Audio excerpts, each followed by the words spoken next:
for a very long time, since you were in school, you were telling me. How is important to run your business? I want to know how challenging it is to run a business and marriage, because people say marriage in itself is work. Well, it's a very, very difficult thing, and it's a hard, fine line to draw between. And I know what I'm about to say will possibly step on some people's toes, but Yeah. my wife and I have a very clear understanding on this, and that's basically, at the end of the day, unfortunately, my job provides for my wife, my children, the school fees, the money for movies on the weekend, and at the end of the day, it really, truly provides for my family. So therefore, I have to have an utmost respect for my job. And my family have to, unfortunately, understand that, and they have over the years made many, many sacrifices for me to have achieved what I have achieved in business. On the weekends, a lot of the times they've sacrificed. I've had to run into the business on a Saturday.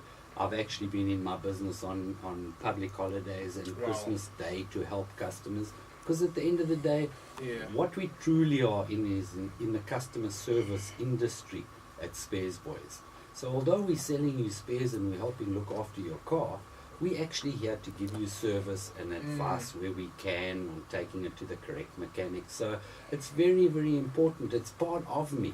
It's a second marriage I have, unfortunately. I got you. John, somebody who's listening would say, I've been married for 10 years. I've been married for 15 years, who's a guy. And every time where I have lost everything in business, I've lost money, my woman has lost respect for me, my kids have lost respect for me, and, therefore I got divorced. Have you ever gotten to a point where you literally were about to lose everything? Did you sense that your family was literally almost giving up on you? I have, and it's a very, very, very dark and bad place to be in. As specifically South Africans and us Natalians who live in the finest place in Africa, we've got the added benefit. Now, me personally, I may be a little bit biased when it comes to this, but part of surviving is being knocked down. It's not how many times you get knocked down, but how many times you're prepared to stand up again. So in our little organization, the word fail is basically F-A-R-L. Now that stands in our organization as the first action in learning. You cannot succeed unless you fail. That's so true. The greater chance you're going to have of succeeding is stand back up again.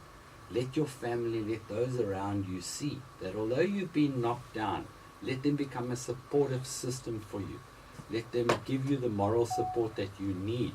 But as a man, and this is just my personal, I would hate to offend anybody, but as a man, I have a responsibility to take care of my family and those around me.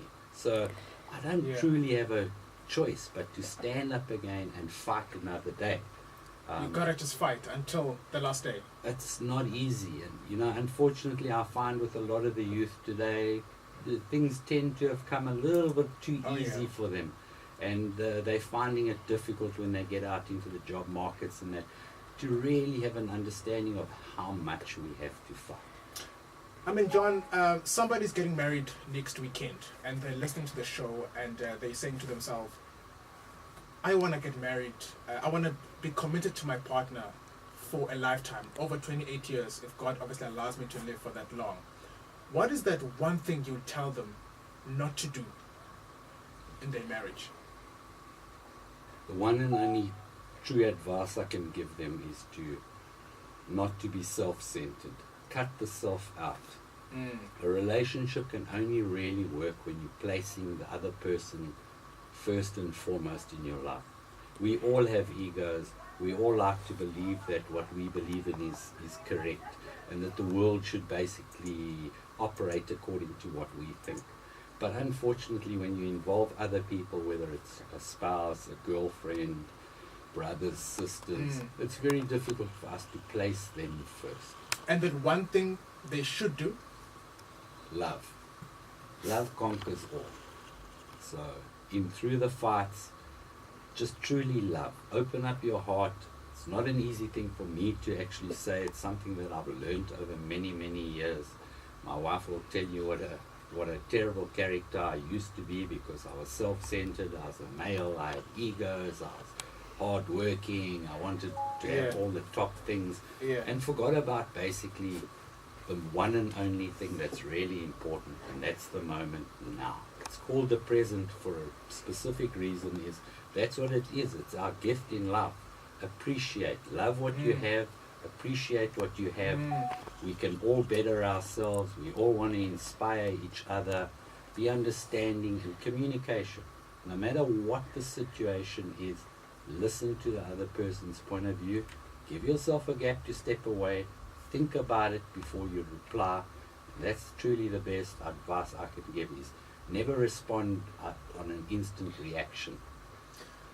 John Hunt, aka Malume John, from Sparesboyz. We're going to come back and wrap it up. You can take part in the conversation. It's 072 9980141. Let's pay some balls when I come back. Look for your music via Freshly Ground. Vuma 103, Themb'nkosi. Good morning.